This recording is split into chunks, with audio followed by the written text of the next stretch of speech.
Get night vision effect in YT Create application. So hey guys, welcome to my channel, and in this video I'm going to show you how you can get the night vision effect in YT Create application. So it's super easy and we will make sure you get it right. You just make sure to watch the complete video carefully to avoid forgetting anything and making mistakes. So let's get started. You have to open the YT Create application and now you have to select one of the project.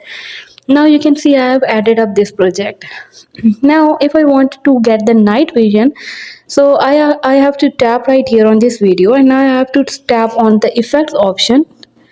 After tapping on the effect option, I will get the different options and I have to search for the night vision, and you can see at the end of this option I will get the night vision. So I just have to tap right here on this effect, and after tapping on this effect you can see that my video will be changed into the night vision. So this is how you can easily get the night vision effect in YT Create application. Hope you guys like my video, and please consider showing your support by commenting, liking, sharing and subscribing to my channel for more valuable content in the future.